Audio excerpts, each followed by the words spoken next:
අද අපි කතා කරමු මහා පිපිරුම්වාදය ගැන. මේ විශ්වයේ තියෙන ශක්තිය එක් ශක්තියක් ලෙස පැවතුණා. එම ශක්තිය ප්‍රමාණය ඉක්මවා ගොස් පුපුරා ගියා.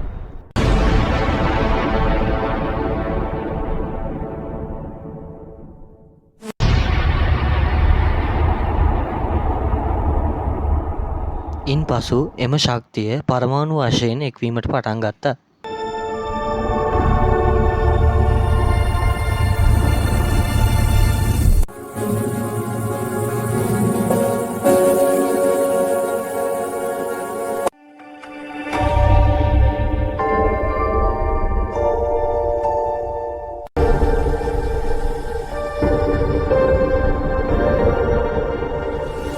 Eucharist.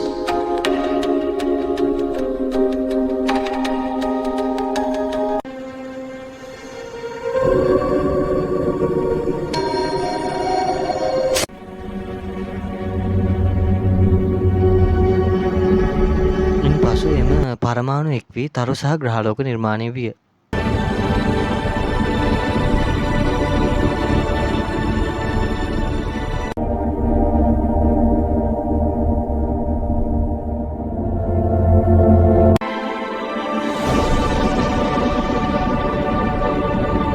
ඊට පස්සේ මේ තරු සහ ග්‍රහලෝක එක්වී මන්දාකිනි නැත්නම් ගැලැක්සිස් නිර්මාණය වුණා.